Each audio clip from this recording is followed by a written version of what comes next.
비가 계속되다가 어제부터 날씨가 조금 변했네요. 시원해지는 바람이 이제 오고 하는데 방학 말미에 이번 방학이 특히 짧았는데 또 연수 받으시느라고 이렇게 나오셔서 3일간 고생하시겠습니다. 오늘 첫날인데요.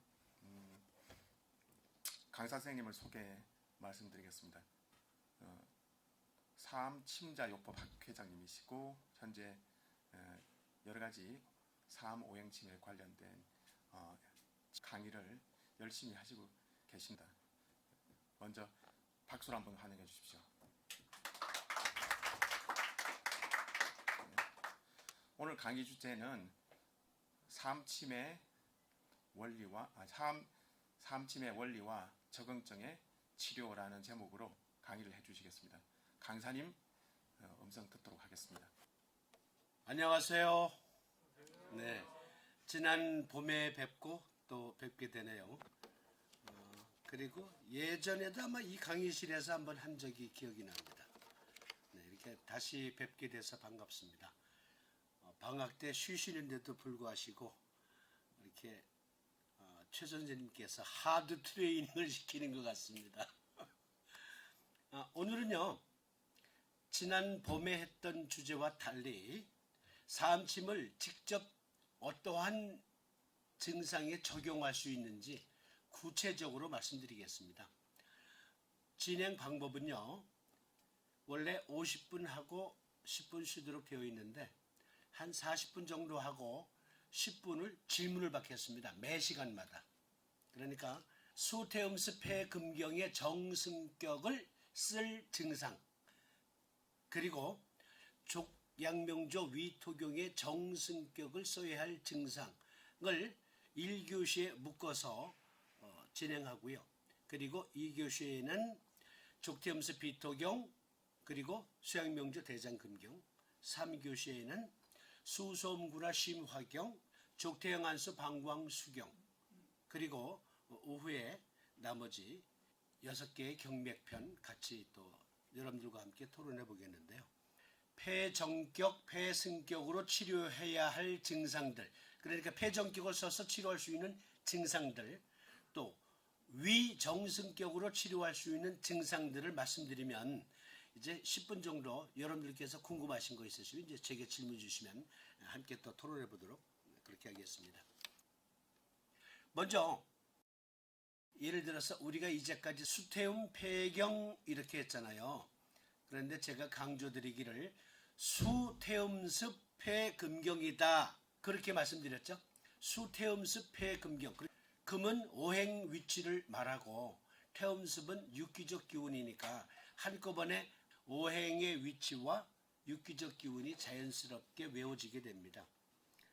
초간단 요약으로 태음습에 대해서 말씀드릴게요.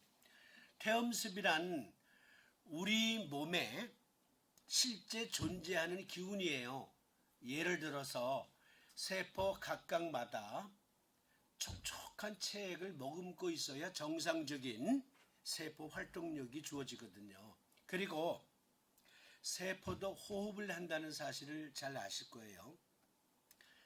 우리 몸에서 가장 큰 호흡기 기관은 여러분들이 주지하시다시피 폐입니다.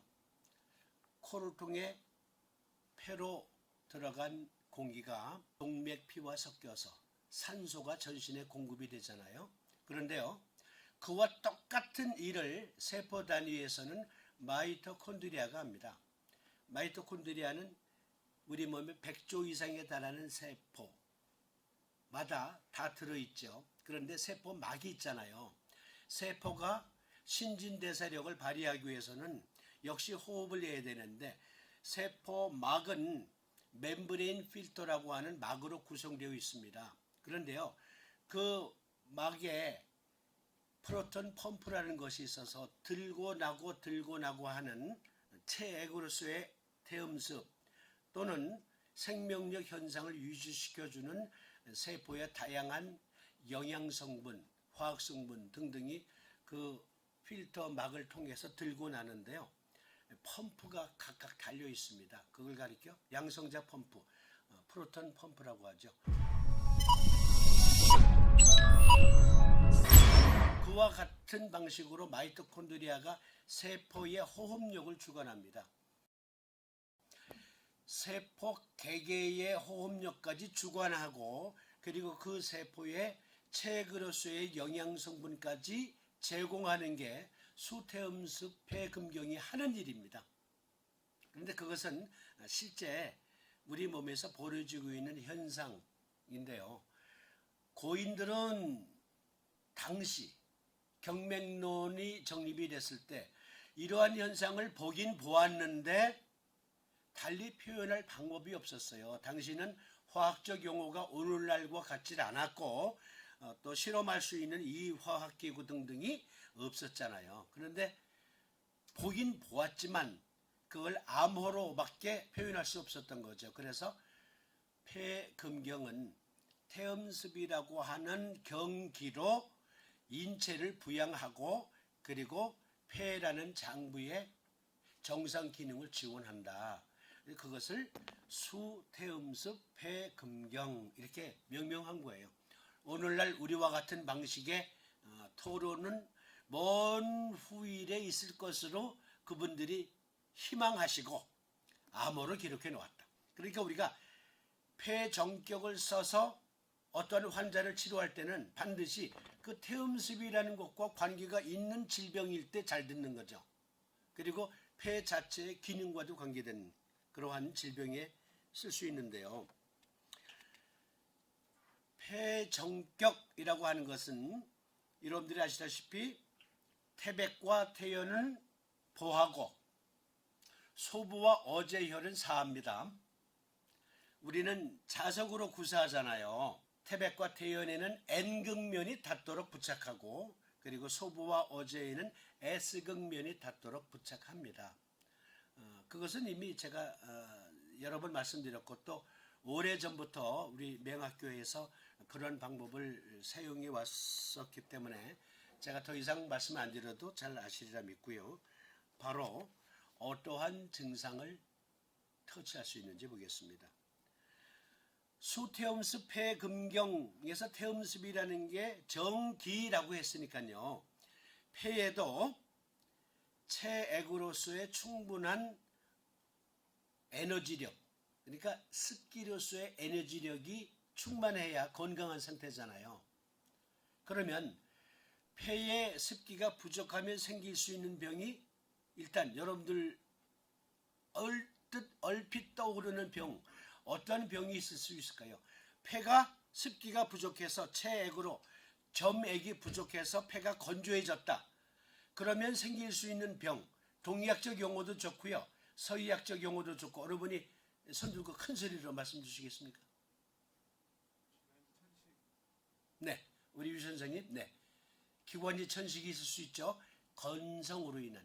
그런데요, 보다 심각한 병증이 폐결핵이죠.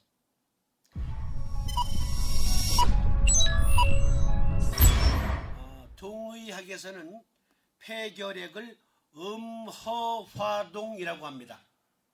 그러니까 음기는 부족하고, 즉 태음습이라는 것은 부족하고 화기, 열기는 승하기 때문에 폐의 상태가 열기는 즉 염증 상태로 가득 차 있는 반면 건조해져 있다. 대표적인 병증이 폐결핵이에요. 우리나라에서 법정 전염병 중에 가장 많은 환자를 보유하고 있는 병증이 폐결핵이에요. 우리나라가 아주 잘 사는 나라라고 하지만 그러나 아직까지도 폐결핵 환자가 OECD 국가에서 제일 많아요. 그리고 사망률도 높습니다. 폐결핵은요, 약 꾸준히, 처방약 꾸준히 복용하고 충분한 휴식을 취하면서 영양식을 하면 극복할 수 있는 병이거든요. 그래서 이 병을 가리켜 후진국성 병이라고 합니다. 그러니까 빈곤한 국가에서 이 병이 만연하죠. 그런데 우리나라에도 많아요.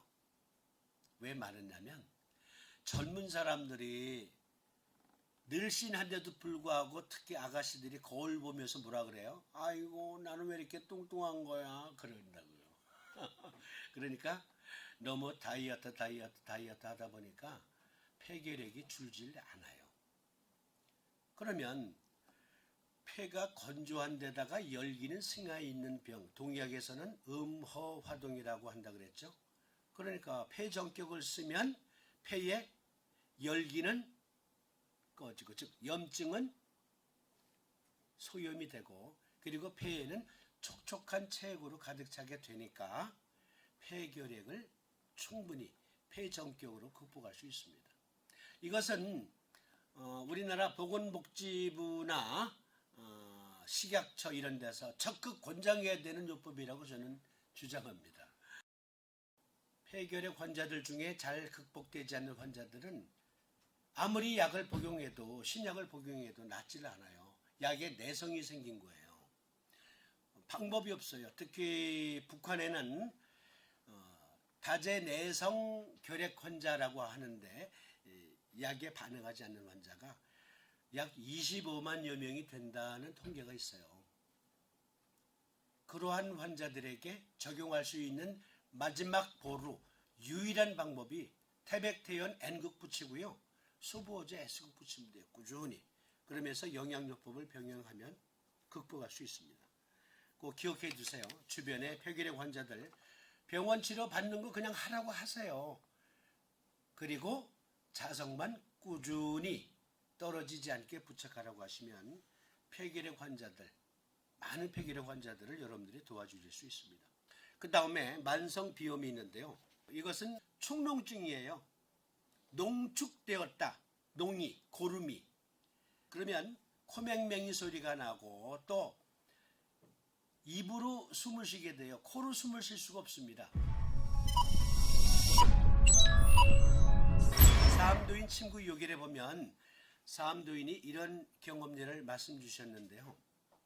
한 청년이, 한 20세 된 청년이 코가 막힌 지가 이미 10여 년이라 듣건대 촉풍으로 해서 작한 것이라 하므로 폐정격을 썼더니 1도에 코가 뻥 뚫리더라 라는 기록이 있거든요. 그러면 여기서 촉풍은 뭐냐면 홍역이나 또는 독감에 걸린 거예요. 급성비염을 가리켜 코감기 중에 한 증상이라고도 하죠. 급성비염.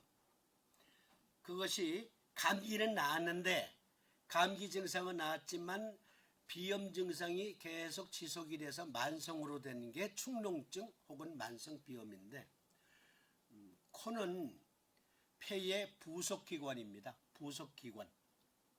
따라서 폐에 적절한 호흡력 그리고 세포에 산소를 공급하고 그 일을 코를 통해서 하잖아요. 그러니까 코는 폐에 딸린 부속기관인데 코가 꽉 막혀 있으면 입으로 숨 쉴 때 어떤 문제가 생기냐면 코에는 공기가 폐에 들어갈 때 폐에 적당한 온도, 그러니까 폐가 좋아하는 공기의 온도를 코의 예열 센서에서 순간적으로 예열을 해서 찬 공기는 약간 따뜻하게, 그리고 뜨거운 공기는 약간 서늘하게 해서 넣어주거든요.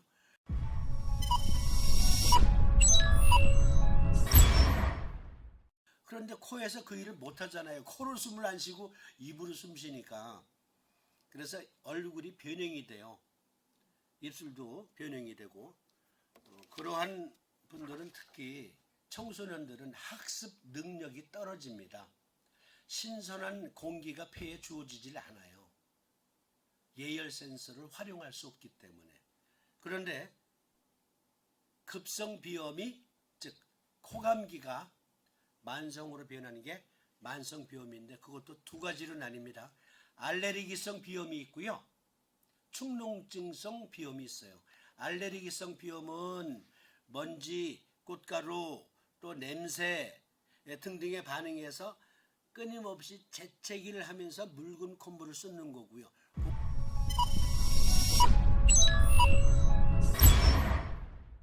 그런데 여기서 말하는 축농증은 만성비염은 농축되었다 고름이 만성비염 축농증을 가리킵니다. 오른쪽에 코가 막혔어요. 축농증으로. 그러면 왼쪽에만 폐전격을 놓으시면 돼요. 왼쪽이 막혔어요. 오른쪽에만. 양쪽에 다 막혔어요. 양쪽에 다 놓는 거죠.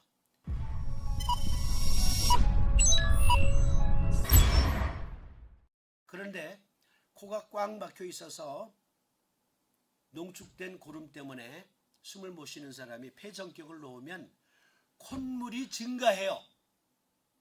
콧물이, 즉 굳어 있는 것을 녹이거든요. 폐전격을 쓰면 찐득찐득하게 굳어 있는 그 된 코를 묽게 만들어요.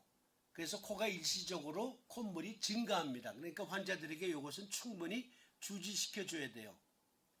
내가 이 요법을 써드리면 일시적으로 콧물이 증가할 수 있습니다. 그러면 염증이 해소되면서 코가 뻥 뚫립니다. 그런데 삼두인 친구 요결에 1도의 쾌차하더라 라는 말은 한 번 쓴 것으로 더 이상 치료하지 않아도 될 정도로 나았다라는 표현이 아니에요. 일단 코가 뻥 뚫렸다라는 얘기고, 그리고 나을 만큼 치료를 해야 됩니다. 1도의 쾌차하더라 라는 말을 문자 그대로 보시고, 침 한 번만 나도 그냥 완벽하게 치료가 되는 증도 있구나. 덜어 있을 수 있지만 대부분 그것은 기가 막히게 그냥 들어맞은 거예요. 병증과 요법이. 그래서 일시적으로 증상 개선이 뚜렷하게 나타난 거죠. 그러나 나을 만큼 계속 치료해야 된다는 점을 강조드리고, 그리고 그 다음 우리 유 선생님께서 말씀하신 기관지 천식, 기관지염인데요. 이것보다 이것을 더 강조드리고 싶네요. 폐렴이 폐전격으로 능히 도움이 되거든요.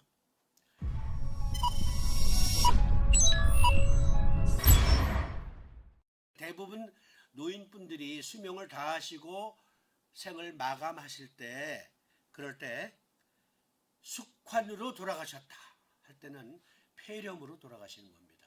그리고 대부분의 암 환자들이 암 투병을 하다가 돌아가실 때 폐렴 합병증으로 많이 돌아가셔요. 그러니까 이 폐렴이라는 병은 우리가 쉽게 접근할 수 있는 병은 아니긴 하지만, 그러나 폐렴 걸린 환자가 여러분들이 도움을 드릴 수 있는 분들 중에 한 분이라면 병원 치료는 병원 치료대로 받으라고 하세요. 그리고 여기 폐전격을 놓아주시는 거예요. 대부분 폐렴은 항생제를 쓰잖아요. 그런데 이분이 병원 신세를 그동안 많이 져오신 분이라면 항생제 내성에 걸려있는 분들이 또 많거든요. 그래 몸도 약해졌죠? 나이가 드셔서 면역력도 약해졌죠? 항생제는 내성에 걸려서 웬만한 항생제 가지고는 잘 듣질 않죠? 그래서 고단의 항생제를 투약합니다. 그리고 몸은 몸대로 그것을 받아들이지 못합니다. 그러니까 폐전격을 쓰게 되면 면역력이 회복이 되는데요. 어떠한 면역력이 회복이 되냐면 그것은 지난 봄에도 말씀드렸듯 휴머럴 이뮤니티라고 해서 체액성 면역이 형성이 돼요. 외부의 폐로 들어오는 바이러스, 박테리아, 그 외에 여러 가지 곰팡이라든지 등등 염증을 일으킬 수 있는 물질들이 폐로 들어오면 폐 점막에선 끈적끈적한 가래와 같은 성분이 먼저 그것을 캐치하죠. 캐치해서 마크로파지라는 대식세포가 대식작용을 일으킵니다. 그리고 B세포는 B림프군은 항체를 만들어서 폐각 내에 쫙 뿌린다고요. 특정 어떠한 병원체에 대해서. 그것을 가리켜 서의적인 용어로 휴머럴 이뮤니티라고 하고요. 우리말로 바꾸면 체액성 면역이에요. 그것이야말로 수태음습 폐금경의 태음습이라는 에너지가 우리 몸의 면역을 정상화시키는데도 큰 기여를 한다는 것. 그것은 서의적인 용어와 동의학적 용어를 같이 대비해봐도 태음습이라는 것은 면역력을 우선 주관한다라는 것을 이해할 수 있기 때문에 폐렴, 그리고 기관지염, 특히 항생제 내성이 생긴 분들에게 폐전격을 써주면 틀림없이 도움이 됩니다. 그 다음에 잘 듣는 게 이게 또 피부질환에 잘 듣습니다. 피부질환. 여러분들 자녀분들이나 가족 중에 아토피 피부염 앓고 있는 분 있으면 손 들어보실래요? 건선이나 아토피. 다행이시네. 예, 우리 중에는 한 분도 안 계십니다. 그런데 주변에 아토피 피부가 많아요. 그리고 실제 임상에서 수기요법으로 도와주고 있는데 이 사람이 피부가 아토피 피부 같으네 하는 환자들 흔히들 만나시잖아요. 그런데요, 아토피성 피부염도 면역질환이거든요.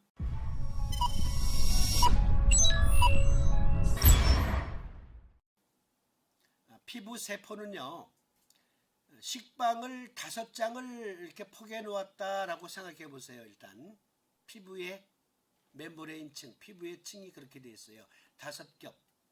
식빵 1장, 2장, 석장, 넉장, 5장을 이렇게 포개 놨는데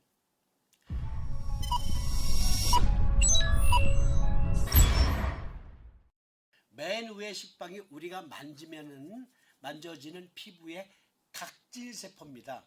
때를 미는데 매일 때를 밀어도 밀리죠. 이거는 때가 아니라 죽은 각질 세포죠. 옛날에는 너무 씻지 않아서 피부병이 많이 생겼고요. 요즘엔 너무 깔끔하게 씻어서 피부 장벽을 스스로 무너뜨려요. 그리고 이태리에 가도 볼 수 없는 이태리 타월로 또 얼굴 문지르는 사람 있어요. 노인네들은. 그것은요, 여기 지금 피아노가 있는데요. 만약에 이태리 타월로 이렇게 문지른다고 해보세요. 그럼 어떻게 될까요? 기스가 나잖아요. 마찬가지로 그 이태리 타월로 피부를 이렇게 얼굴 피부나 이렇게 문지르면요, 피아노 호마이카 부분, 광택나는 부분이 흠집이 나는 거와 똑같이 흠집이 납니다. 그런데 피부 장벽이 2번째 식빵층까지 이렇게 깨졌어요.